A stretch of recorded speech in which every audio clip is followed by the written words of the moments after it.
Good evening and welcome to the 2016 U12 Junior Boys and Girls Advancers Round. Here live from Woodland Bowl in Indianapolis, Indiana. I'm Craig Elliott from BowlStream TV here on Bowl TV. Bringing you the coverage along with my guest this evening, Mr. Wes Malott. Good afternoon, Wes. Hey, Greg. How are you today? We're ready for some more great bowling. It's been a long week. Most of these kids and families like yourself got here, last Friday, Thursday with practice rounds, bowled 4 rounds of qualifying, and here we are. The first cut is done. We're down to 29 boys, and young Jordan Malott, you see on camera now, your son, made the cut round again this year. Looking to advance a little. What did he finish? 5 through 8 last year? I think it was the way the double elimination bracket. I think he finished 5th, 6th. I'm not real sure, but somewhere in there. So a good finish and looking to improve on that set. You also see a familiar last name up there, Brandon Bone. Brandon qualified 4th. Yeah, Brandon, remember last year he struggled a little bit. This year you can see come a long ways and qualifying in the top. You know, we got rid of some of those older 12-year-olds last year that had to move up to 15U. So now it's the time for these guys to rise and hold up the 12U division, because actually Brandon's got one more year next year in the 12U. My son Jordan will move up to the 15U next year. So, good outing for these guys this week. Yeah, last year's champion Spencer Robarge had to move up to the next age group. So he will not defend his title here in the U12s. We started with 201 boys, and we're down to the final 29. Yep, 1 and 7 to the advancers round. Over on the girls' side, Annalise O'Brien leading the way. 179 average for her 16 games of qualifying, We started with 121 girls, and we are down to the final 18 as they work on advancing to the match play rounds tomorrow about 1:30 here at Woodland. And when we get done with all the match play tomorrow afternoon, we will have our CBS TV show lineups set and see who will have a shot at this junior gold title. Yeah, I believe that final match will be, at 5 o'clock tomorrow? Yeah, we're scheduled for 5 o'clock for that final match to see who's making the step ladders. Yep, something new this year. They're not disclosing any of the lane patterns. So very, very different from what these kids have learned, especially this young 12U group, because their generation, that's pretty much what they've been taught is, they get the lane patterns, they know what they are, they know the length, they know the volume. That's what they've been taught. So this is definitely totally different this year, not coming in, not knowing what the patterns are, having to trust themselves, read their ball reaction, and make adjustments to what the lane's telling them to do. Just a little different. I guess we didn't have quite as many patterns when we were younger, but that's how you learn. You need to do that. And I remember one of my best memories from last year, one of the kind of funny things that happened is, I think last year they announced the pattern when you started practice, right? Or just before? Something like that. Well, the qualifying rounds, they announced it before practice. Yeah. So when you showed up for practice, they had the graphs there with the patterns and everything, and then when they did the advancers round and match play, they had a separate pattern, and they announced that before they bowled the advancers round. Yeah, I think because last year was my first chance to make it to a junior gold, and it was quite an experience. But I remember they made the announcement on the loudspeaker that I think it was Mexico City was the pattern they announced. And here's 2 10-year-old kids sitting behind me, jumping up and down, high-fiving. I love that pattern. I'm going to go get this ball, this ball, and this ball. It's like, wait a minute, you're 10. There's way too many variables out there. Yeah, but I don't know what to throw on Mexico City. But it was interesting watching their reaction because, like you just said, these kids know these patterns and have a kind of a general idea on how to attack them. But yeah, there's the variables, right? Type of oil machine. Obviously, the weather factor here. It's been pretty hot and humid in Indianapolis this week. You know, we're a 70-lane center, so you're going to have different zones play different. But that's, as you know, the fun part of the sport, those variables that you can't see. Absolutely. That's what I think keeps most of us in this sport, because we don't know what's coming out.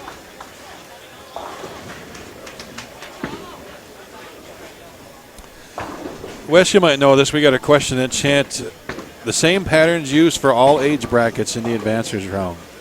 Think the boys and girls are on the same pattern? Any idea? And I don't know. This definitely looks like a pattern to me. I think this is the same thing we bowled on, or that the kids bowled on down on the low end here in Woodland. So Woodland A. That's what it's looking like. That's even what Jordan kind of told me. So, but I will tell you that I actually had somebody ask me, so I text Chad asking him this morning, are we bowling on a different pattern for the advancers round for match play? And he says, we're not disclosing any information until all rounds are complete and basically the tournament's over. And I said, well, Sunday is what I heard. Yeah, they're going to tell us. Yeah, I said, I understand that, but can you tell me if they're bowling on something different? And he said, no. Nope. I said, totally respect that answer. So I didn't know if you were disclosing that, not. So obviously, you know, they are definitely keeping this on the down low and not, you know, letting anything out until it's all said and done.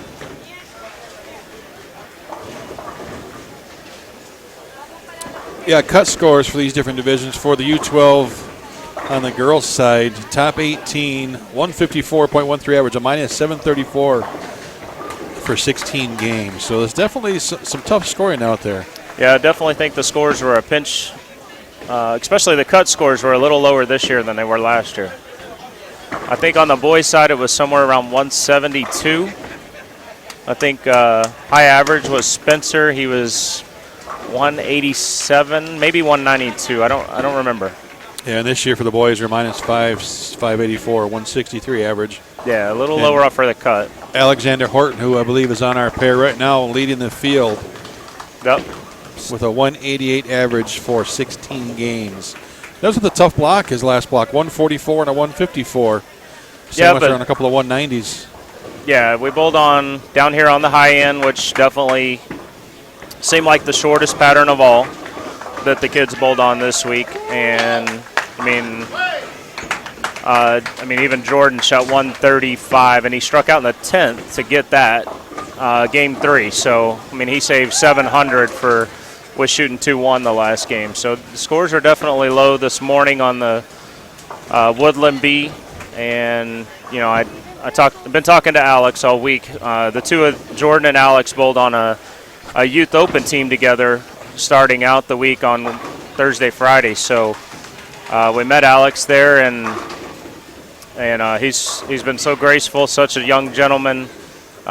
Checking on us, we've been checking on him, and we've created a great friendship there. So I asked him how he bowled, and it was like 690, I believe, 680. And I said, the thing is you bowled well enough the beginning of the week that you put yourself in good contention. You're probably still leading, even though you had a bad day. So that's, there's 16 games. These guys, you can't win it in 4. You can't make it, but sometimes you can sure bowl yourself way out of it, and it's very hard to come out. So. Well, that's been the theme talking a lot of the bowlers as they shoot a 170 game and think, oh, I'm done. 170s, you're making up ground on the field. But, mentally you got to get yourself in that position to kind of understand that.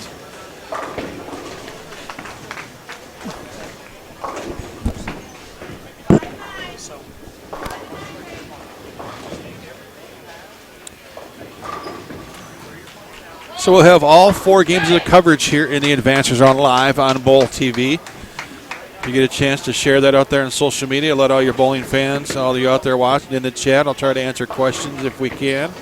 I am Craig Elliott from BowlStream TV, and we have Wes Malott joining us here for a little bit. So we'll try to answer some questions if you got them and give you any information that we might know. But 4 games of U12 Boys and Girls. Girls on the left, boys on the right. Some familiar names from last year on the girls' side. Annalise O'Brien leading the field. Jenna Hedgepeth. I think there's a Megan out there who's a pretty good collegiate bowler. I'm guessing is related. She's out of Smyrna, Tennessee. Let's run down the top 18 for the girls. Annalise O'Brien, Shayla Gwynn, Haley Trisky, Elizabeth Kuta. Boy, these are going to test me already here. April Calatrava, Hannah Deem, Jillian Martin, Samantha Conti out of Henderson, Nevada. That name rings a bell for some reason. Victoria Verano out of Stony Point, New York. Is that a relation to Danielle McEwen? Yeah. Yep. I know Nick's advanced in the 15U boys too. So yeah, Nick made the cut last year in the U12s, right? I believe. Yes, Tricia Himes, Emily Cruz, Jenna Hedgepeth, Lauren Hunter, Pamela Fowler, Madison Fergan, Allie Azvedo, Elena Carr, and Bailey Navarro were our top 18 to make it to this point here in Junior Gold. And there is Bailey Navarro coming up on lane 54. She made it by 5 pins after a 16-game total.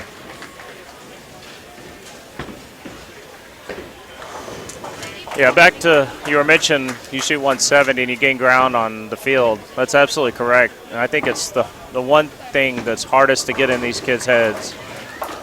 I think they're used to bowling at home. You know, a lot of them, especially the better ones that are advanced here, they think they got to shoot 200 or better to be able to make, or they're not happy with it unless they shoot 200, which good for them, because that means they care, that wants to make them drive, but at the same time, that's not the scoring pace. It's just like us going into the U.S. Open where the patterns are harder. You know, there's more games. We can't, we know if we just stay out of trouble, make spares, so sure, we might be leading the whole time, but the biggest thing is over the days, the cream's going to rise to the top. Sure.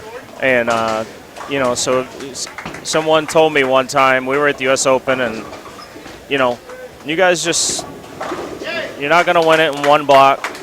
Just keep doing what you do. Cream's going to rise. Scores are going to come down. They're going to come to you. You're going to rise above, and the top guys are going to, make the show and win the tournament. So that's exactly what I'm trying to teach and talk. And between that and ball motion, because a lot of these kids just like to, even Jordan, Brandon, you see a lot of these kids are coming out of their shoes when they throw these shots. And just, grip it and rip it. And it was actually funny. I was sitting down talking to Brandon, Jordan, another kid from Texas, Greenville, Texas, matter of fact, Matthew Reed. And my wife snapped a picture because I was talking to these guys. Once you guys realize that you roll the ball, let it read off, roll off the end of the pattern, you guys will rise up even more than what you already have. And that's why the two-handers, these younger two-handers, do so well, is because they can't generate too much speed, and their ball reads the lane. It opens up the lane. And that's one thing I've noticed about Alex this week here. You'll watch him. I watch my kids bowl at home. They mess around. Obviously, they tear their thumbs up from bowling so much, so they'll start throwing two-handed. And, the way they throw the ball, they're coming across their body sideways. Their tilts down. They're not creating very good ball roll. I'm watching Alex. When he throws it, his hand's underneath the ball, rolling it real good, and that's why his ball transitions off the end of the pattern really well.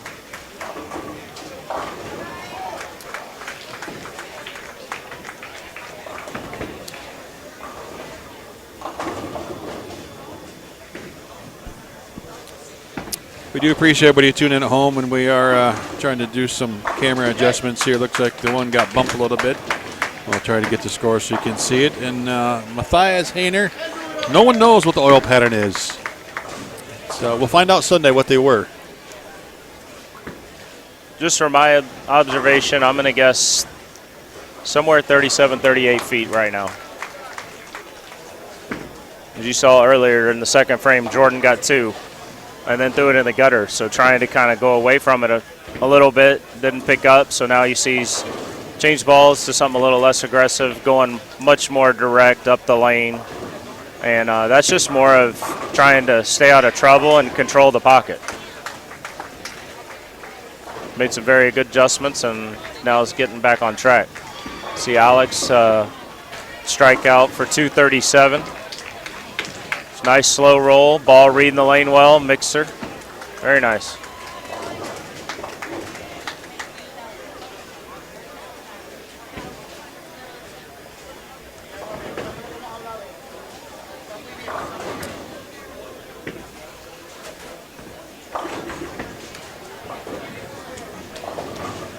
AJ said we have, it looks like 8 pair of boys, so we will only get half of them, and 5 pair of girls.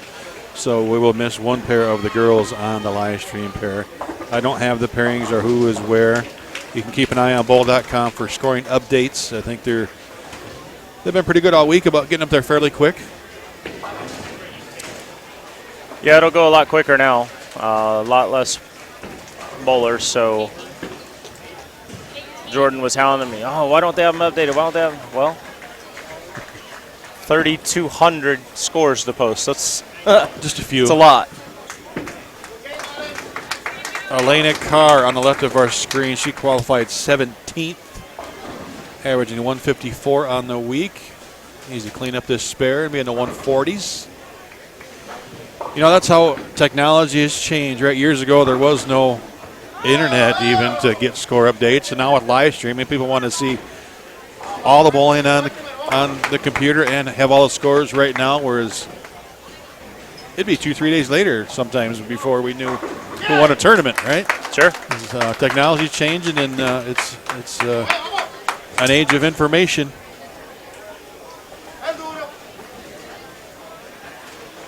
See a lot of Facebook Live these days.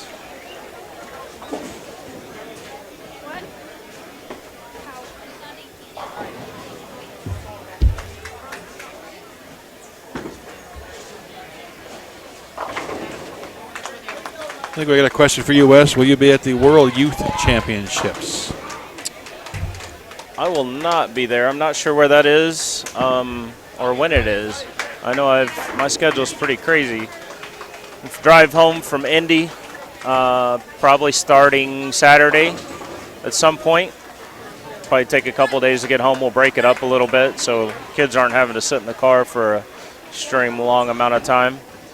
Then from there, either Wednesday night or Thursday morning, we head down to Houston for the Lucy Bonneau mixed doubles tournament. Bowling with Verity Crawley again.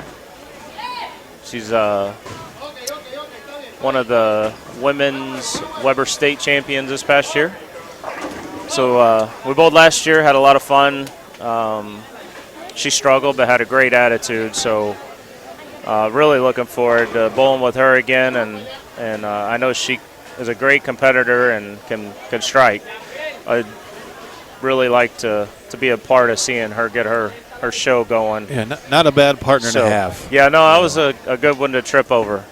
But so we're there through the weekend, come home Sunday, and then Monday afternoon fly out to England for the Weber Cup. Get there on Tuesday. Wednesday we're doing a clinic. Tim Mack, myself, and Stu Williams doing a clinic over there, and then Thursday we'll head over to Manchester and get ready for the Weber Cup. So you'll have zero chance to get a word in with those two guys around you, with Stu and Tim. You just sit back and watch the show? Well, I pretty much do that anyway, so. Pretty quiet guy for the most part. So just like that, game one is done. Madison Ferguson 144 for the girls. Allie Azevedo 160. Elena Carr 132. Bailey Navarro 146. And we're moving pairs, and we'll get game two going here pretty quick. Looks like they're skipping a pair to the right. Yep, right moves right, left moves left. Oh. Still doing that, so. You saw with the boys, you saw, I think 3 of them here on the first pair we saw had 200 or plus. And you look over at the other pairs and 190, 170, 150s, 140s. Right here in front of us, David Schauberg, 145, Vincent, 189. So you can see the scoring pace is pretty low. That's what I'm getting at there. Yeah, David Schauberg out of Holt, Michigan, kind of in the Lansing area. Qualified 9th this year in this event. Really good showing. You'd think that was Spencer bowling right there. Yeah, he's got those Spencer Robards pants working for him.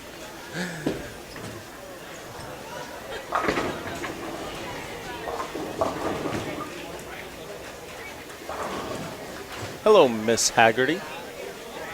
How are you? Getting flicked on the back by Debbie Haggerty from California. She comes out here to does a great youth program, hosts a lot of events, very involved in the sport of bowling, and is out here volunteer, giving her time. Can't thank those guys enough. I know we had one of the ladies that was here was actually one of my youth coordinators when I was young growing up back in Austin. She now lives in Killeen, Susie Wallach. I guess they invited her up, and she was willing to come up and donate her time. And, there was many volunteers throughout the week that helped make this thing go. And from being on the parent side of it, I can't thank them enough, because I know personally from running tournaments and stuff like that what it takes. And I'm not even on the scale of this event. So it's tremendous to see everybody come together as one and make this thing work. It's pretty awesome. Yeah, I don't remember the exact number. It was like 3390-ish, about 100 more than last year. And you start thinking, you're talking over 3,000 bowlers across 5 centers. The opening ceremonies, they had at a big ballpark. They had the fairgrounds going. And not just that, but there's a bunch of stuff happening here in Indy this weekend. You got a baseball tournament going on. You got the Brickyard this weekend. There's a lot of people in this area. And spreading this event out with all the work that all those volunteers done, it's great to have the sponsors involved. But those volunteers, they make it all happen. It takes a lot of staff smooth. And volunteers. Yep, they make it run smooth. The social media people at times question how things happen, but if you look at the improvements from last year, it's been absolutely fantastic. You can walk through the centers without having to knock into too many people. And there's still a lot of people here. This is a 7-lane center here at Woodland, and it's been going nonstop for a week. For sure. I got into town yesterday, and you can see the looks on some of the staff and some of the people. You can tell they're tired, but they're still plugging away, and they're going to pull this thing off until we get things done later this weekend. And then it's time to rest.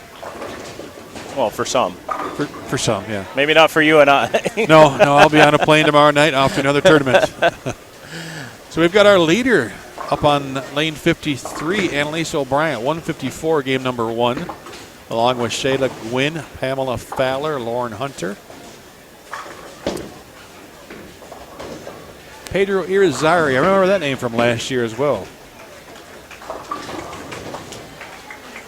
Yeah, you know what? I mentioned David's pants and stuff a while ago. He looked a little bit like Spencer Robards from last year, the guys that remember him. And one thing that's really cool is to look across this building and see all the dye sublimated jerseys that these kids have with their names on the back, with all the sponsor logos on them, and just how classy they look. It's really, really awesome. Yeah, they're look good, feel good, bowl good is always a good motto. But yeah, these kids look sharp. The girls, a lot of them are wearing skirts. You're not seeing any shorts. I don't think too many pairs of jeans. Everybody's looking the part, and they're having a good time. Yep, we actually we added another event down in Texas that's on the scratch side, and one of the that we're starting this year. But one of the things we went through with the rules was the dress code. And I asked, a couple of guys, Dino and Jeff Hartsfield, that are involved. I said, what do we want to do with dress code? Is it asking too much for these kids to have a shirt with their name on the back? And with it being a bonus tournament, being extra money, I said, let's do it. I mean, most of the kids are going to have them anyway. Sure. I mean, look at it. So it's, I'm really looking forward to that event, and that's one of the things I look at, is how these kids are dressed. I mean, it's a big part of it to me. I mean, it builds them for the future, makes them look professional, and that's one of the key things. I mean, it's more than just getting out here, throwing the ball down the lane. I mean, it's teaching them respect, teaching them, professionalism, and that's one of the little things. I mean, as they get older, they get jobs, whatever. I mean, you gotta dress up to go to a lot of these bigger jobs, and this is one little small step that'll help them. I mean, it's funny. Our middle child, Camden, gets dressed this morning. Hey, Dad, can I wear my slacks? Sure. I'm like, what? Hey, that's awesome. Let's go. And then he mentioned he wants to wear them to school. I'm like, that's pretty cool. He wants to look sharp. He wants to fit in. He wants to be a part of the crowd, and that's what these guys are this week, and showing them the way. Lots of fans watching from across the country. Noah Catalano out at Steve Cook's Fireside Lanes. It's out in California, isn't it? Yeah. Yeah. So Craig Elliott and Wes Malott here with the U12 Boys and Girls Advancers round. We have our ladies leader, Annalise O'Brien, off to our left here for game number 2 after 4 games. You know what? I didn't even ask, what are we cutting to after this? Do you know those numbers, Wes? I'm sorry? Do we cut to the top 16 for match play now after this? Is that what the... After this, we cut to the top 8. Top 8 on both the boys sides? and the girls. All right.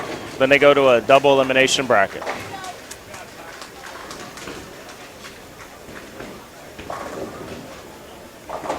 So just looking at the numbers on the boys' side, 441 minus 441 was 8th coming in, and 29th minus 584. So anybody with a chance on the boys' side can really move up with a couple good ball games.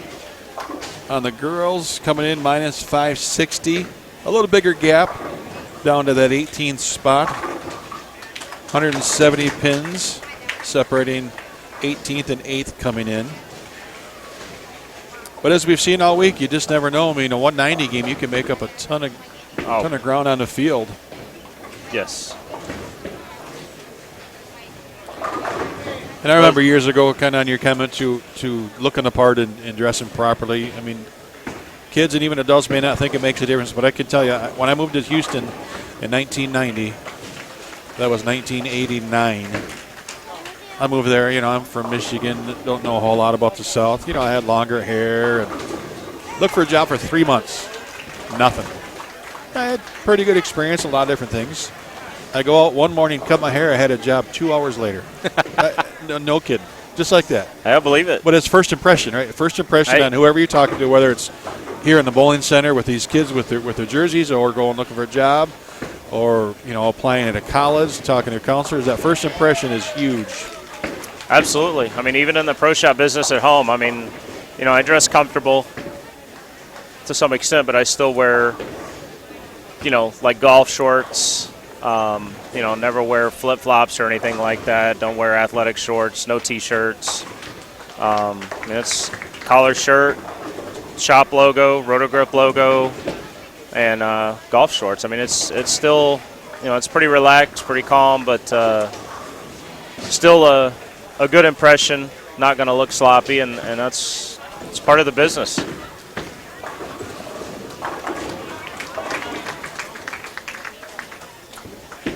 But at the same time, I'm not fake. Yeah. Not fake. And I'm not going to dress up, try to be all, so I'm comfortable, I'm relaxed, but still professional with what we do. And I think that's part of the reason why we're successful.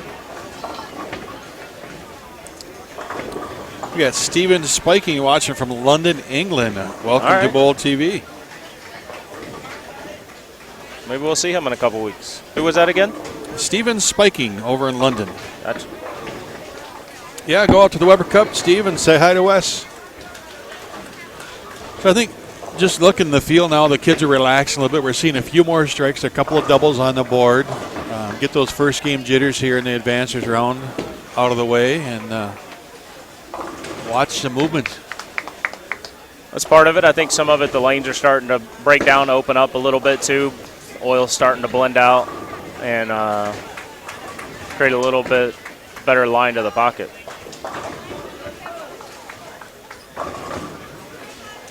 I said 37, 38 feet. It's about the hardest distance there is in bowling with these reactive balls.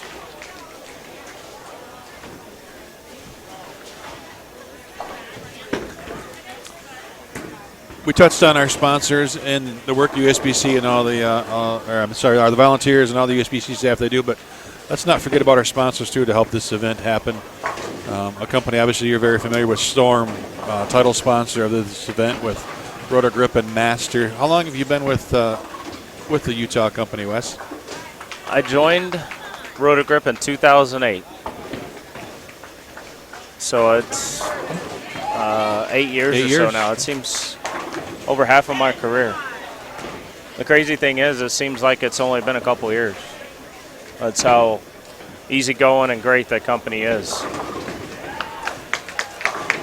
To touch on thanking those sponsors, Storm, Rotor Grip Master, the title sponsor, and any sponsors that are here. But, we're at registration, we had a line for the Storm booth that was, we heard 2.5, 3 hours long. These people were waiting for us to sign autographs for them. And they were thanking us for being there. And, rightfully so, but at the same time, I says, you know what? I appreciate that. But really, we need to thank Storm and Rotor Grip because, none of us, I don't think any of us came in there for free. This is a really, really big expense for Storm and Rotor Grip to be a sponsor and make this event happen. Oh, absolutely. Not only out here on the lanes, but to bring the amount of athletes that they brought in for these kids to mingle with between registration, between the Pro-Am we had Friday night, 2 squads of that, by the way, and then the day in the park. We were here for 3 days. That's a big expense. And that's what I kept telling the guys, this is a few hours for us. This really isn't that big of a deal. It's the expenses Storm has taken on to make sure these kids that come to this event have a great experience and create great memories for lifelong memories. That's pretty awesome. And I know watching a lot of these kids, they've got a lot of autographs on their shirts and on their badges and things like that. And I know they definitely appreciate it. And I saw a lot of social media posts before I made it here with people in the autographs and a lot of smiles on the kids' faces. So it's great to see. It's great to see Storm and all the companies support these big events. All the guys from Kegel that come up and do the lanes. You're talking a lot of work for these guys, bringing the machines up from Lake Wales, Florida, running the patterns multiple times a day for over a week. Yeah, I saw the post that Chad put on with some numbers, and it's like 12,000 something lanes will be ran this week. Yeah, I was reading some of that. It was just ridiculous. You don't ever put all that stuff into perspective and think about it. That's pretty amazing. Noah, it's 8 boys and 8 girls on each side. And right now on the girls' side on camera, we've got Lauren Hunter, Pamela Fowler, Shayla Quinn, and Annalise O'Brien.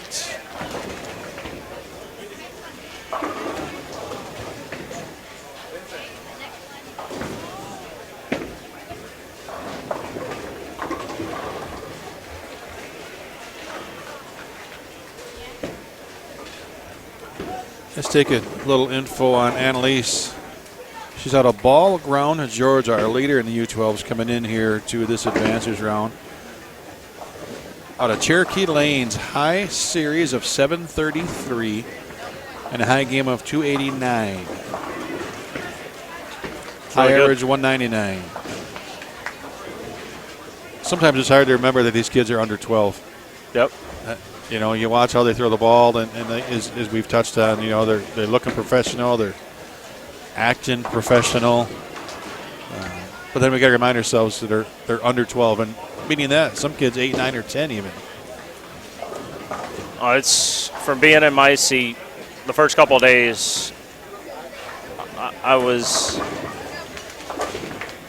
with Jordan. I was too involved, and you live and you learn. And I know I've done this before, but I do the same thing with baseball. I'm an athlete too. I live this, and I want these kids to win more than even I do, or than they do. I'm sorry. So it's very hard as if you want to say a coach, a mentor, whatever, to just. It's hard to forget that these guys are only 12. You got to remember that. And so after the first couple of days, we still did okay, but I need to take a step back and realize that. He's 12. He needs to learn this. He can do it on his own. He doesn't need me in his ear every shot. And be yourself. And that's exactly what I did the last couple of days. I said, hey, you know what to do. Go out there. If you have suggestions, come back. If I really see something, I'll wave you down. I'll tell you what I'm thinking, what I'm seeing, so you have another set of eyes. And that's exactly what we did. We had much better conversations, and it's so hard not to get so involved sitting in my seat. And I see it across the center with other parents too, and it's very hard, but that's what we need to do. Yeah, great advice for a lot of parents. You got to be there to support them 110%, but we also can't be in their ear every shot, because then you're going to make them so nervous because they're trying to impress us, and it makes them so nervous, and they can't just go bowl and have fun, and they're 12. Yeah, let them enjoy the experience. They might not be back here again on this stage, so. Yep. It's tough, like you say, as a parent. You want to see your kids succeed, and you can't throw the ball for them. But, yeah, let them enjoy it.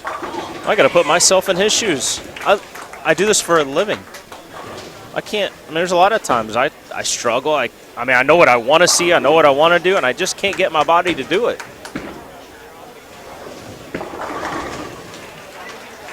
And that's why you keep coming back for more.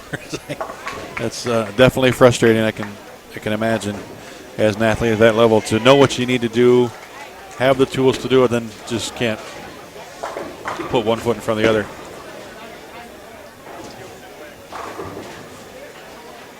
Coming into game two, it looks like just to our right, Ethan Collier.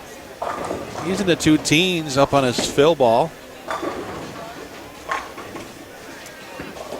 Maybe a couple 170s or so over on the girls' side is about as high as we can see.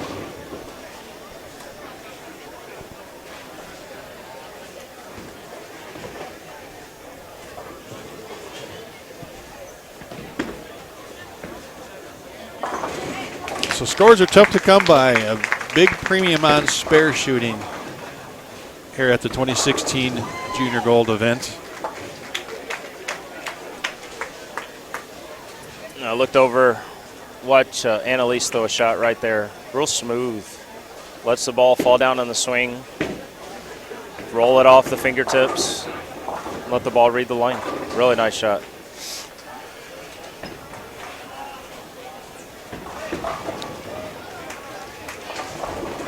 If anybody's listening at the front desk, we have a ball return on 54. Ball on 54, please.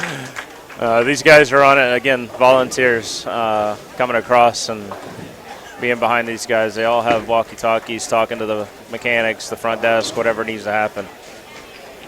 Very professional event.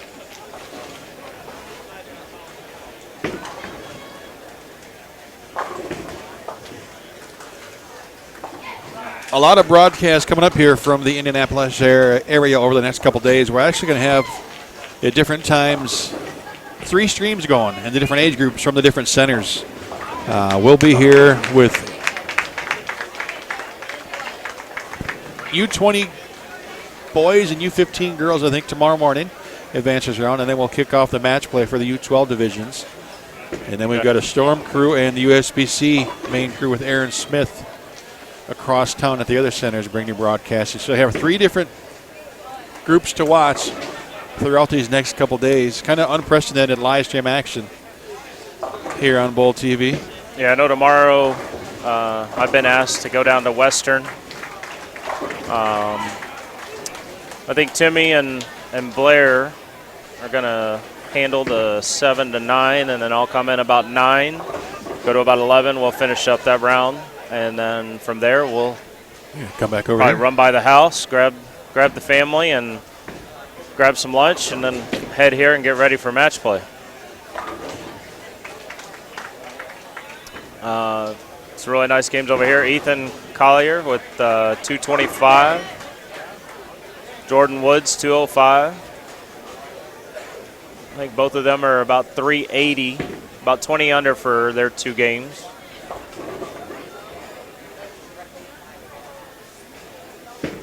But still, next pair, Noah Akiona, 171. My son Jordan, 202. 202. Brandon Bone doubled in the 10th for double 7 for 175. And also Kyle Perillo with 175 on that pair. But as far as I can see, actually the other scores are already erased, moved on. Ethan Collier, 380 for his first 2 games, so he's going to pick up some ground. He came in 13th spot.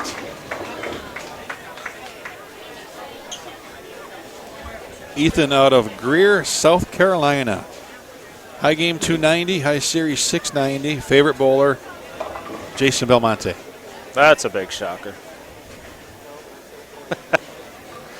He's listed on quite a few of these bios. I believe that. Right, so he's had a pretty good couple of years.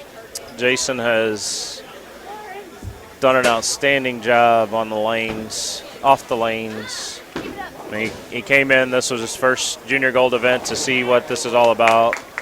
Gave a speech at opening ceremonies. I was at the same table with him during registration, which is probably the main reason why that line was 2.5, 3 hours long.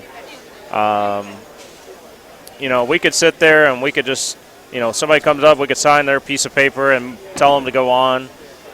Jason's very, very good. I have actually, you know, being with him, being with Norm, both of those guys are very good with their fans. I picked up some things to help with that and socialize with these guys a little bit. I mean, they waited 2.5 hours. I mean, you know, you've got to acknowledge these people. You've got to communicate with them. Sure. It goes so far, and Jason is very, very good with that. Also very good with social media, extremely good with social media.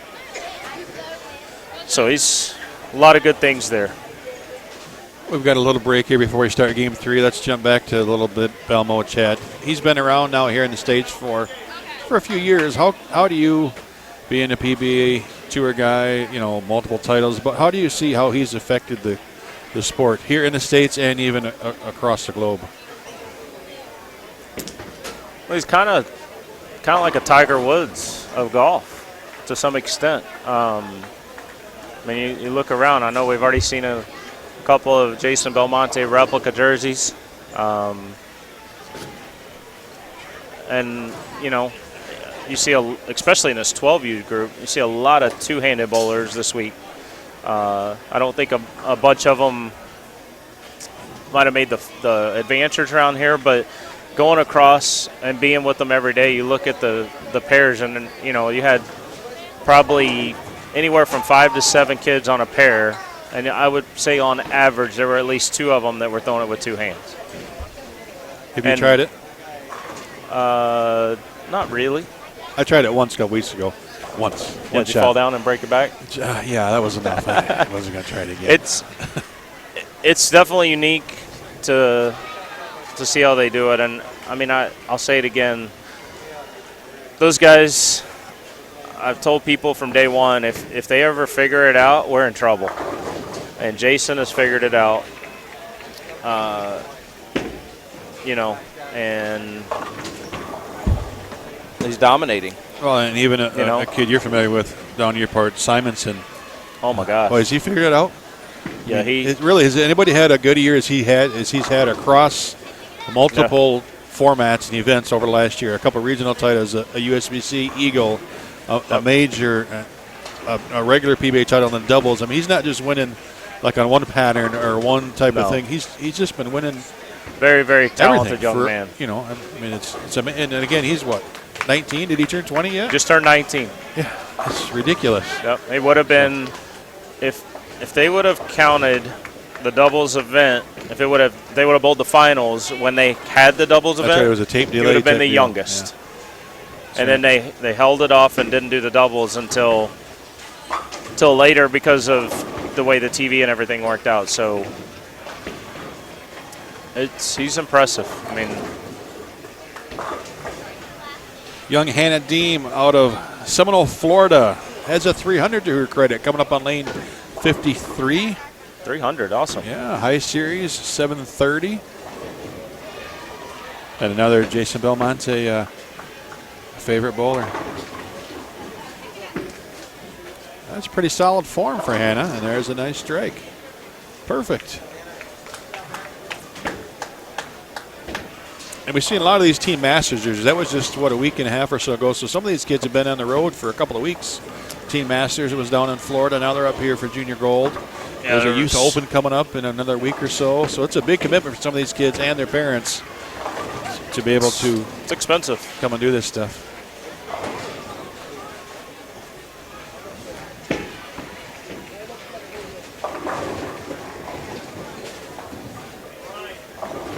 Now you mentioned the house. Did you guys rent a house here in town for the week? Is that?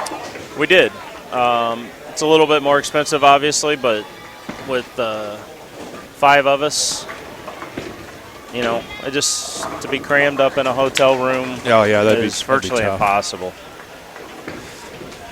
Might be a young girl you've seen before up on the left, Patricia Himes out of Texarkana. Yep. How about this for favorite bowler? Guess this one. What do you think your favorite bowler is? Tyler Jensen.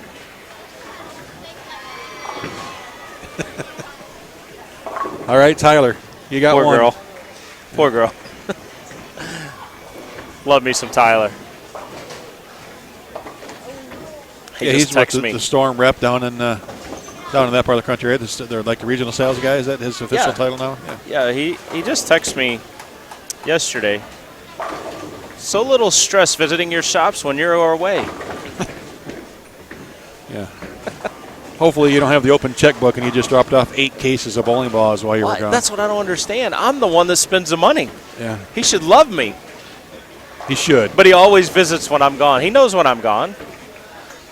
He always, I'm like, man, I haven't seen Tyler in a couple years now. Well, it's because he always comes when I'm out on the road. We got quite a variety looking through the bios that they can provide us of bowlers. I mean, you know, a lot of Belmos. How about a Jacob Buttra for James Bennett out of Maryland? There's a kid who's made some. And who is that? James Bennett?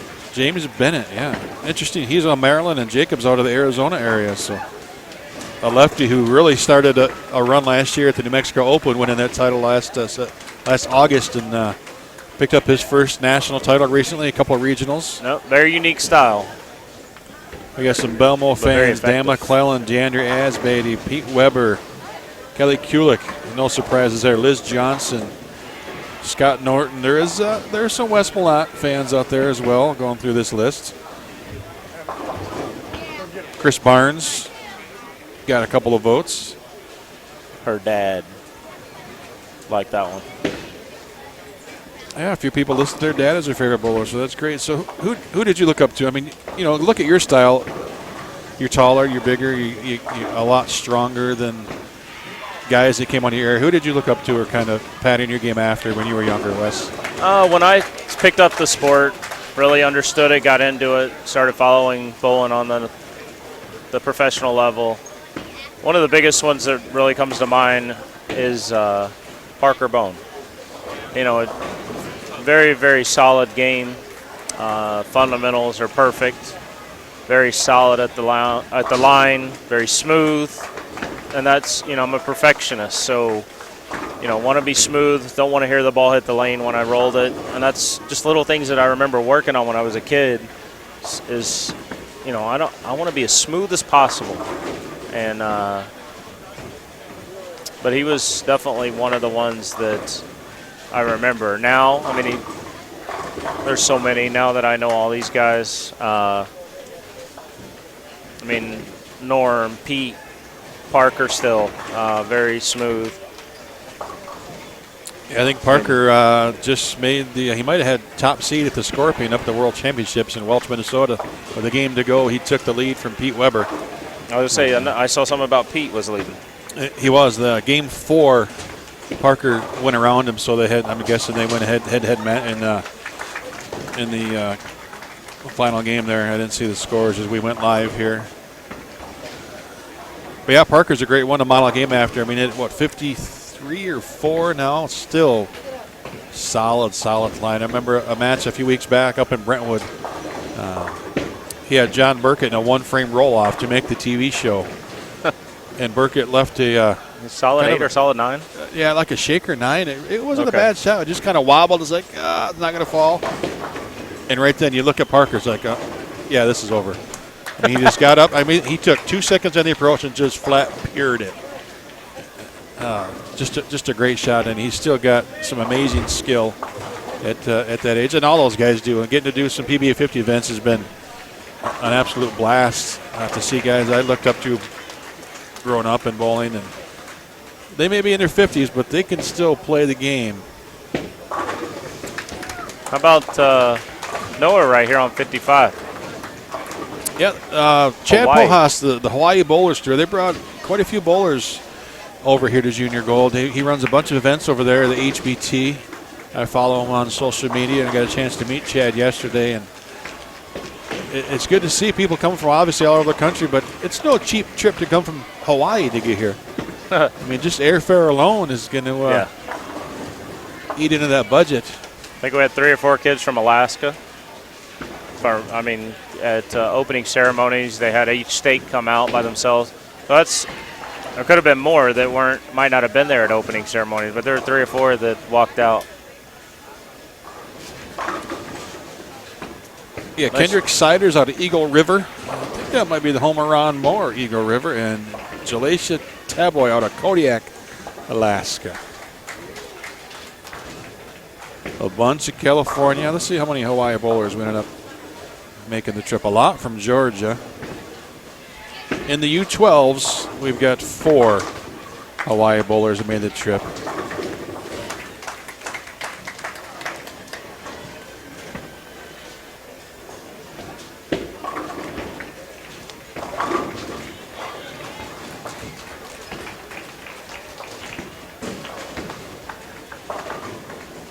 Devian here with he's got 436 after 2. Spare strike already start this game. Good start. He started in 20th spot, minus 531. What's that, 73 out of the top 8. So that 436 start is going to give him a good chance to try to get in that number and get some additional bowling tomorrow. So Noah Ekiona, Kyle Perillo, Davion Littlejohn, and John Nunn on the guys' side, the boys' side, I guess we should call them. And on the girls, April Calatrava, Hannah Deem, who we mentioned was out of Seminole, Florida, Emily Cruz, and Patricia Hines. See where they qualified coming in.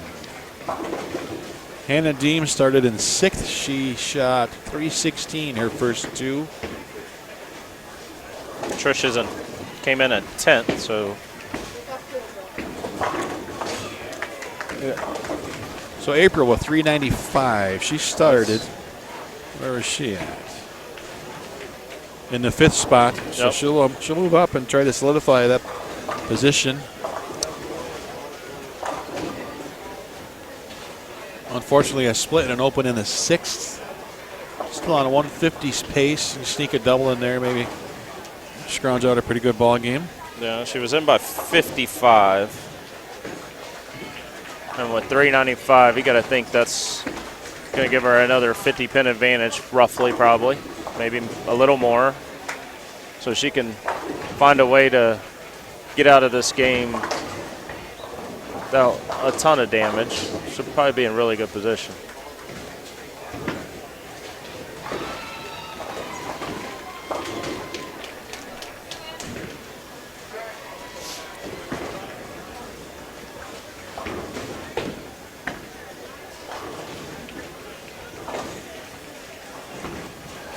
I'm getting a test on my geography now in the chat. How many Mississippi bowlers in U12?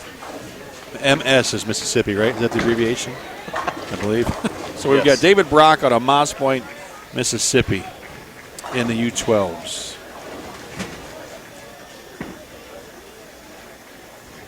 Only one from Mississippi? Yeah, in the U12 just to one. Yeah. Looking at some of his other favorite. How about Jesper Svensson as a favorite bowler? Yeah. Boy, did he really hit the scene with a vengeance over last year. If you figured out how he does what he does with that urethane ball, I mean, not a lot of people can do that. I don't think anybody can do that. No, not really. It's I wouldn't want to be on the other end of that, that's for sure. No. I guess I'm probably gonna get a piece of that when I go over to England for the Weber Cup. So let's see, Parker's on that team this year, right? Yep, Parker's our captain. Parker. Myself, and then a couple of newbies. Marshall Kent and Kyle Troop making the trip over. So should be pretty entertaining because I know Marshall and Kyle can both be pretty vocal and can bring a lot of electricity to the atmosphere. So this not your first trip to the Weber Cup, is it? no, this will be my third trip actually, third year in a row. So close to winning it. The first trip over there, we had a big lead and they selected a shorter pattern and took a really big risk or a chance, really the only chance they had of winning, and they obviously had nothing to lose. Drilled all urethane balls and it ended up being the perfect deal. You could probably run that over 100 times over and it might happen one more time. So, and then last year they just demolished us. We had a 2-0 reaction and they had a 250 reaction, it seemed like. It didn't matter, and it was all of them. Wasn't one person. That makes it tough, doesn't it? Really kind of crazy. So really looking forward to being a part of that and getting to hoist that cup when it's all said and done. So maybe with a couple of newbies over there, a couple of youngsters, a lot of fire under them. Never know what might happen.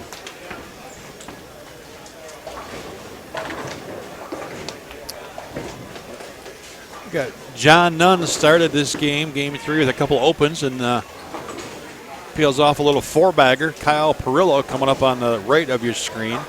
Strike spare 3 in a row, the lefty.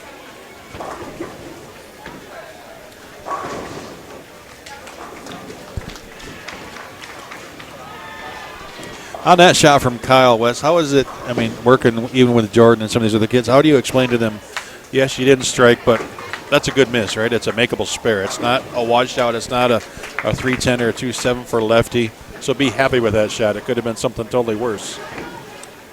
Well, it's easy to accept for me, but that's what's teaching them is you're not, like I said, you're not going to come out here. You're not going to average 200, 220 like you do at home, and that's, I mean, I don't want to say I had arguments with my wife, but we had discussion about how Jordan was playing the lane. I didn't make it down to the practice session at Southern because I was at registration and doing a seminar with Steve Klumpkin, so I didn't make it to that practice session. Well, when we showed up to bowl, the way he was playing the lanes, I mean, it was okay, but if he missed left, it's through the face, split. Misses right, flags a head pin. I said, let's take a stronger ball. Let's go right. Let's go more direct. Let's keep it in play. Right. I mean, let's get 180s, 190s. We don't need maybe have a really good game of 210, but then let's throw a 120 in there because we're splitting every other shot. And it's, you know, that was the issue we had that day through discussions and because I know the scoring pace isn't going to be very high. Let's keep it in play. Let's hit the head pin, take our chances, get out of here, move on. And, you know, that's what's really hard for these kids to understand. And, you know, a lot of times you see the kids that are, you know, rising or at the top of the scoreboard are always the ones that are a little bit more direct. Because they're keeping the ball in the head pin. It's kind of like Walter Ray. And he's so effective because he doesn't give away the pocket, and he leaves spares he can make. That's why he beats us. Yeah, his bad games are 20 or 30 pins ahead of everybody else's bad games. Yeah, and that's a lot of pins. He leaves makeable spares. Doesn't give away the pocket.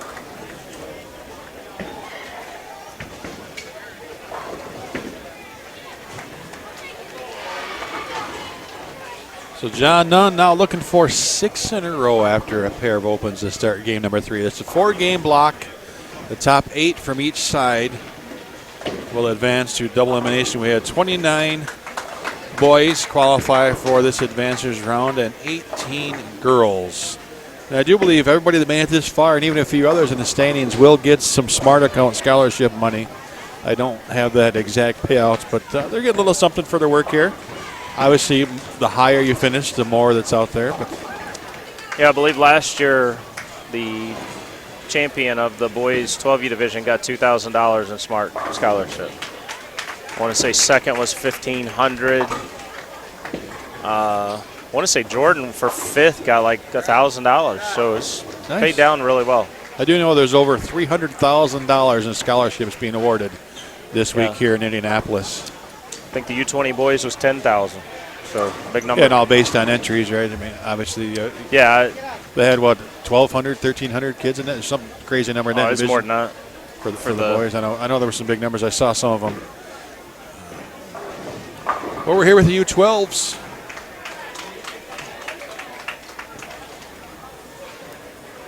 And to see Kyle's adjustment after that last shot, he went a little high, left that 3-6. 1,358 boys, and wow. Well, all these guys, so there's 1,370 roughly. Wow. I guess those are guys that didn't compete. Not sure what that is. Still a lot, so you're pretty close. Sorry about that.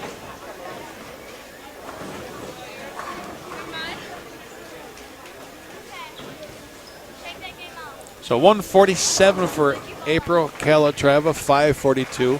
And I hear one of the girls over to our left. We got the ambient mic going here, talking to an opponent, just saying, shake that game off. She's talking to April's 147, and it's, I like to see that. Good sportsmanship. She's supporting the other bowlers out there and just saying, you know what, it's a rough game, shake it off, come back, you got one more to go.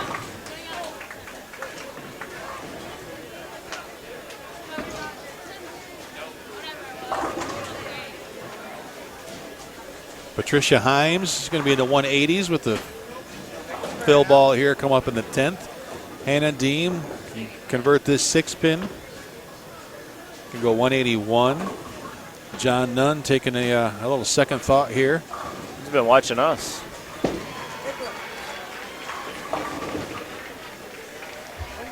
I think he throws it with 2 hands, too. That's not the easiest thing to do. It's always tough to stop no matter what, but to me, the one that's always interesting how he does it is. Okay, now my brain quit working. The no thumb out of Florida, Doherty. How did with no thumb on the ball? I knew that's who he does. Yeah, he does it a lot, but I mean that. I've never figured it out. Minnie's told me it's actually real easy the way he can. His fingers are in the palm. He can palm it real easy. I mean, he does this all the time. It's like that's the easiest thing. Yeah. People think it's so hard, but so interesting to see. But even just stopping your approach regardless is not easy. I mean, I know there's times that I've just done it, and you just keep going, and you want to stop, but you can't. So it's tough. Then you got to regroup and start over, and an open frame for John Nunn after that restart. 180 in the 9th.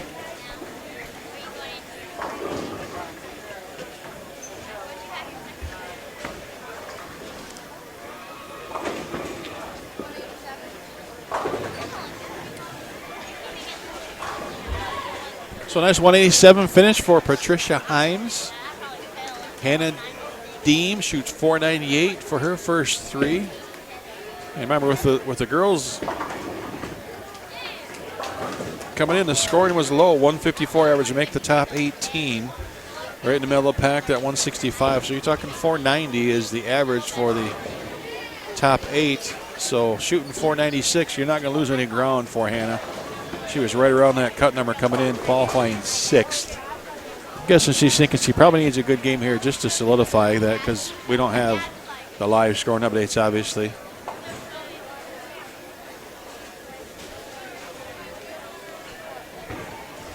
And one more frame for the boys, and we're going to get moving on with game number 4, the last one here for the U12s.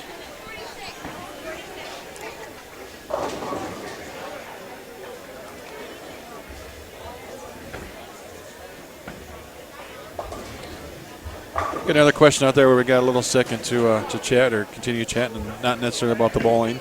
Well, we will get back to the bowling. Wes, what's the difference between the U.S. Storm and Rotor balls and the international releases, specifically, well, Europe international releases? We see some different stuff out there, especially on social media. We see pictures of different things.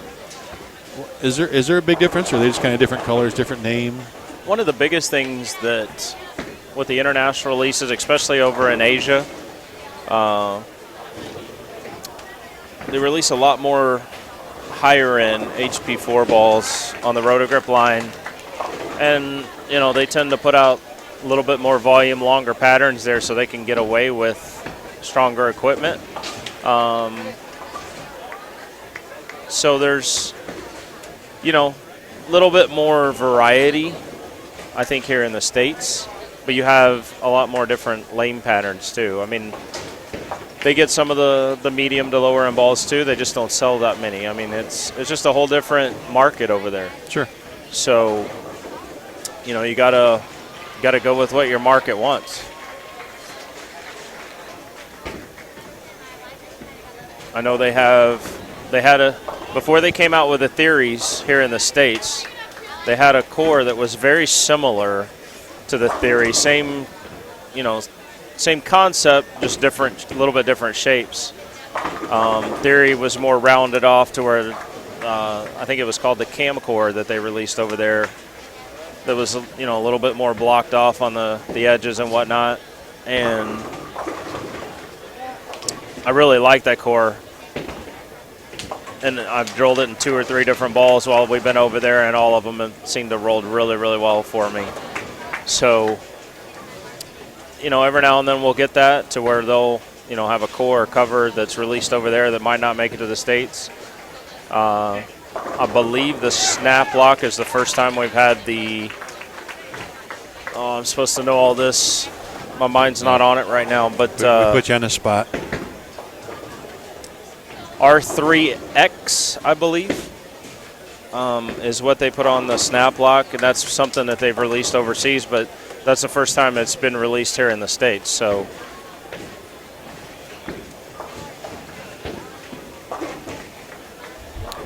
yeah, I was surprised to learn how big the international market was for all the bowling companies. Talking to some people through the years, I didn't realize. I guess I never thought about it in the past. Is how many bowling balls you guys actually sell overseas? It's a bunch. They order them. We're here in the States. Yeah, we've got 50 states. We do all this stuff. But you get overseas, you're talking about a lot of real estate, a lot of countries, a lot of people. Yeah, and Asia is definitely, I believe, our second strongest sales territory between, Japan, Korea. So, and especially they're all high-end balls too, so that obviously helps sales tremendously. Good. Jillian Martin, Samantha Conti, and Victoria Verano. 530 for 3 for Samantha, 540 for Jillian, 583 for Victoria. Really nice start for all 3 girls. Well, Victoria, I think, was 7th, 8th. Yeah, they were 7, 8, 9th coming in, the 3 of them. So there's a good chance all 3 of those ladies are inside that number right now with those kind of scores.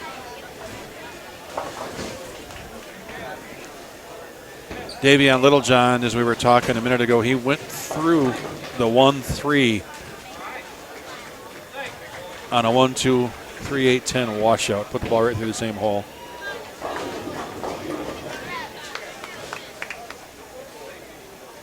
So final group for the boys: Randall Dunbar, Marco Flores, and Bryant Griffith.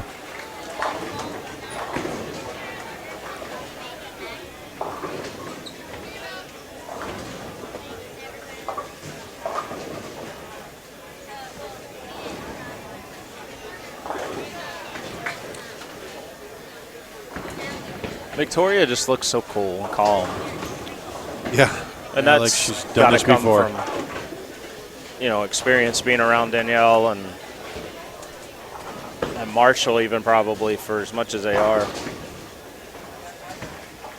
Looks like she's out there with a ton of confidence, and she's bowling well under the pressure. 580, she came in 9th, and now she's coming down to the wire and, needs a decent set here these last 4 games, and she's performing. And that's something that's tough to teach, but you just got to be in that situation, that position several times and just learn how to embrace it. And some people are better at it than others, obviously.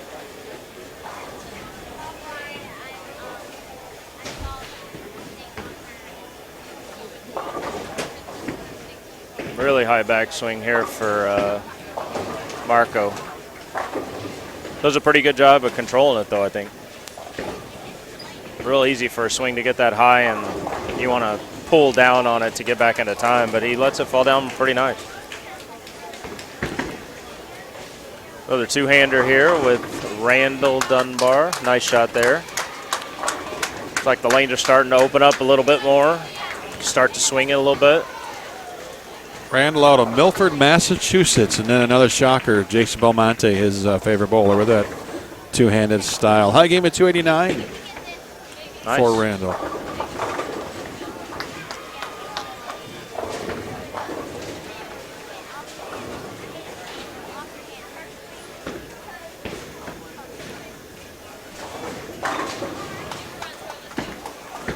Jillian Martin out of Stowe, Ohio.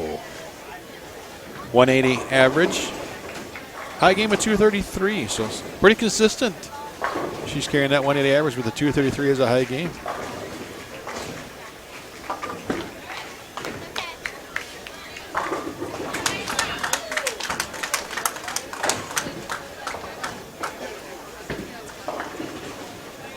Where was Randall sitting after coming into today?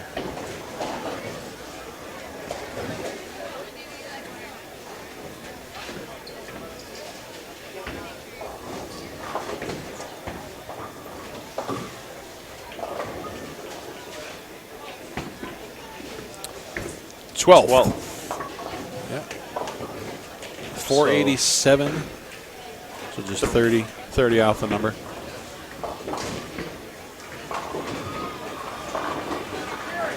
So a tough start for Randall if that score is correct. 350. That's what I'm looking at.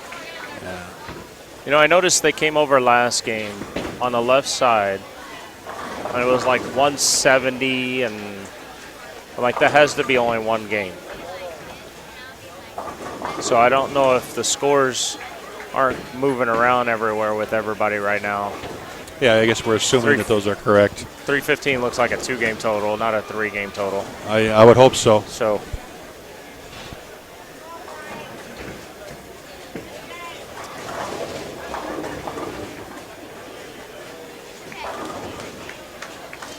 A nice quick pace, though. We're going to be an hour and a half for 4 games. Yeah, 3-4 on a pair definitely will speed the pace up. I mean, even with 4 or 5 on a pair throughout the week. Even today here at yesterday and today here at Woodland, had 6 and 7. Still a pretty decent pace for these kids.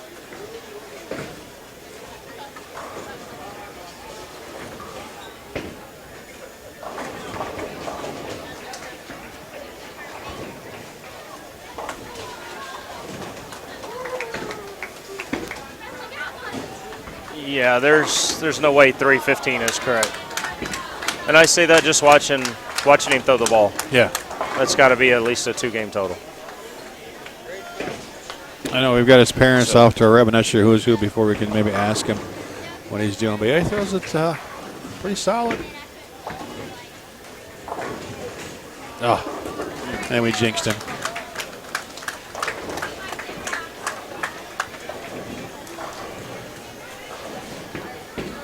I know the thing I enjoy the most about being around these kids and getting to do the U12s the last couple years of junior gold is we touched on how professional they are. They're dressed nice, they're acting nice, but I just don't remember this many kids at this age being this good when I was younger. All right, probably no way. Wow, and it just shows. Yeah, there's millions less people in this sport than there was 10, 15, 20 years ago. But the kids that are with it now are just so much better. I mean, kudos to Chad and all those guys back at, who make the call on these. Used to it was, I think, a U14 division and a U20 division. And I remember seeing that. I'm like, well, Jordan, he might could compete. Maybe when he gets 12, we'll think about going, looking into it, doing whatever. And then they added the U12, U15. They broke it up a little bit more so these kids can start a little younger and start building faster. And, teaching them the sport at the highest level with these sport patterns and harder conditions. And you see it so many places around the world where they're running sport conditions for the kids, introducing them into this event, junior gold, to bowl and all these harder patterns. So, I definitely know when I was around, it was nothing at this level, at this age. Nice spare over there by Edgar, picking up the 5-10. He's 10 over for the 3 games, it looks like. So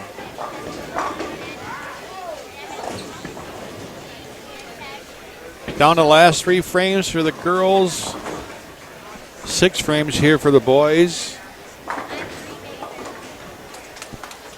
And before I forget, Wes, thanks for joining us. I know you're here to watch your son bowl as well, but we do appreciate you sitting in the booth again this year. It's always fun talking to you and getting some of your knowledge and insight in the sport, and even from a parent side here for junior gold. And we forget what a commitment it is, not just financially, but as you said, you're here for over a week. But not just you and Jordan, but the wife and the whole family. And it's you're in and out of the bowling centers all across Indianapolis, like several other families here. So we appreciate what you can do for the sport. All the other families out there, in addition to our sponsors, volunteers, and the USBC staff, are making this event one of a kind. Sure, I wear a lot of hats when I come to an event like this, and I'm proud of it. Proud to be able to, I see kids throughout the week, heads hanging down or whatever might be going on, and to give them a little pep talk, if you want to say, to help them try and fight through it and stay strong and build character. If I can give them a little 2 minutes of my time, it means so much to those guys, and it means so much to me to see them respond to it. I mean, I get just as much out of it, or if not more, than what these guys do. It's no different than running my youth tournament back home, and I wish I could do more, and I could, but I choose not to because I do have a family, with 3 kids, and my time will come. I'll get older, kids will get grown, and then I'll have my time to be able to give back to the sport even more than what I already do. So the sport's been so good to me and my family. Very, very fortunate to be where I am, and I'm proud of it, and to be able to give, like I said, a little bit of my time back to these guys is the least I could do. Oh, and it's great to see, and you see how these kids respond to Absolutely. the comments as well. And even you just mentioned, looking around here as you're talking, I don't see, yes, there's only going to be 8 boys and 8 girls making it to the next round, but and we can see some of them. We know who some of them are, but even the kids we know that aren't in the cut, they're not hanging their heads. I mean, you're still seeing, not everybody's smiling, but they're not up. I mean, they're not really upset. They're not, it's a good week to get this far in this event. Is a great week, and hopefully they can build on it, and we'll see some of these faces again next year. Well, this is where it all starts, and that's what this is about, is building character for these young guys and ladies to help them get stronger mentally, physically, and every aspect of the sport to be able to grow and hopefully take this to the next level.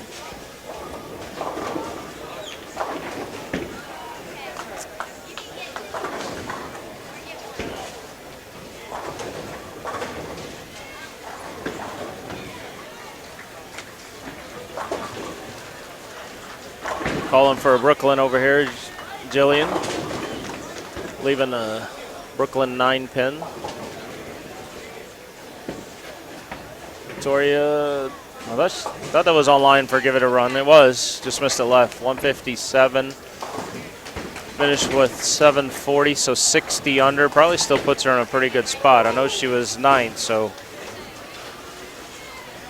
I would guess that's enough. You would think it's got a pretty good chance. High game of 261 for Victoria. High series 659, and no surprise, her favorite bowler is Danielle McEwen. So she was 8th, averaging 165. Yeah, 740s, about a make up 185 pins. average. Yeah. She should be fine.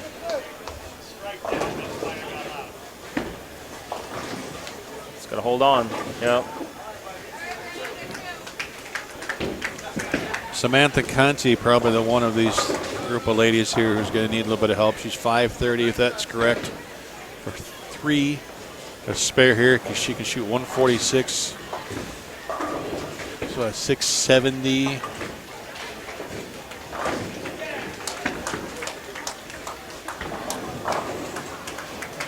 And she was 8th place coming in. She was tied with Victoria then.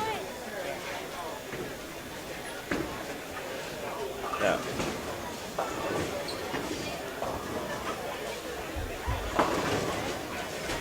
So we'll have to wait and see if that's going to be enough for her to get in, and all the other scores will be posted on bowl.com later this evening. So that's the end for the ladies U12. And congratulations to all ladies competing, the ones that made the top 18. The top 8 we'll see tomorrow at 1:30. Right back here from Woodland Bowl, as well as the top 8 boys. So thank you to all the fans that tuned in here this evening. Hopefully we answered a few other questions for you. We couldn't quite get them all, but thanks for joining us, and we'll try to answer some more questions tomorrow. If Wes gets a chance to jump back on the mic, or some other guests from Storm. Nice shot for Randall Dunbar, a little fist pump. One of the things I'm going to note, he had the big 4, the 7th frame on the left lane there, and one thing that went through my mind, I didn't see him shoot it, but he got 2. Very, very key there, especially on a strike. These 2 pins are very, very important, especially at this point in the tournament for these qualifying games in his position. Nice shot there by Bryant. Yeah, after 16 games, there was only 4 pins between Jordan Woods and Elijah Chin on who made it to this round and who didn't. That could be your 4 pins right there. Yeah. Keep an eye on that as you look at the standings later this evening and find out who makes the top 8.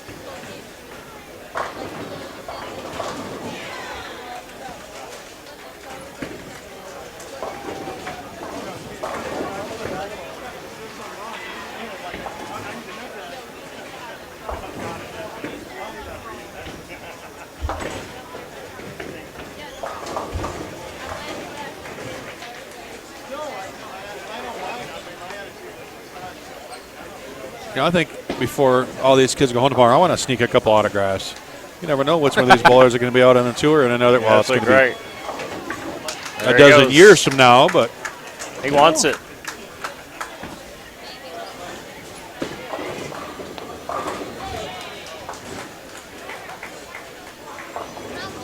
You remember the first autograph you gave? The first time somebody asked how it made you feel? I don't know that I can. It's been a long time ago. Oh, yeah, I didn't want to say you're getting old. I wasn't going to go there. Well, I turned 40 this year. A couple months. Yeah, I know you feel bad. I remember 40. Yeah.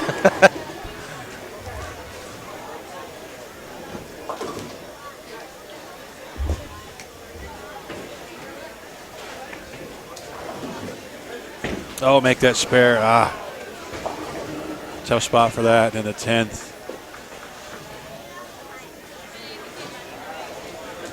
So it'll be the end of Bryant Griffith week here. Bryant out of Buford, Georgia. Be proud to made the top 29 in this field here in the U12 boys. Yep. So not knowing Randall's other scores coming in, this is a good shot. Oh, he Nice liked that. shot. Look at, he watched that all the way down. Liked it. And this is one of those things, it's tough to teach you. We're watching his last couple shots. He's got that, he wants to win, right? He's got that little edge. He knows what's happening around him. He knows what he's doing. He's got the ability. Oh, look at that. Big shot. Very nice. In the 200s, nice ball game. And that big four didn't even phase him. Throw a big four, then throw a four-bagger after that. That's one of the things, as I told you earlier, Jordan this morning shot 135 his third game. He was getting frustrated before he got up to bowl the 10th frame. I said, dude, go out there and take control. Man up to your mistakes, accept them, Yeah. and take control, because right now you're letting the game beat you. Go out there and beat the game. And he got up there and threw those 3 strikes like it was his job. It was one of the most impressive things that I've seen. My wife even mentioned, she goes, one of the thing that I'm most proud of is him striking out in the 10th frame that game. Because it's so easy. I mean, you haven't been bowling well, struggling, missing spares, not striking, nothing's going right. Yeah, it was easy to give up and just You could throw the ball and walk away, yeah. Exactly. And you shoot 110, give away another 20-plus pins. Instead, get up there and own it and take control and punch out for 130. Doesn't seem like a lot, but it's huge. Because that now you can feed off of that into the next game. And that's what he did. So with that, Pretty impressed. the coverage is over. Randall Dunbar, great finish, 210 that last game. Keep an eye on bowl.com to find out who's joining us tomorrow at 1:30 for the next round of double elimination match players. There's still a few frames going on to our far right. We don't have camera coverage there. I will be back here live tomorrow morning at 7 a.m.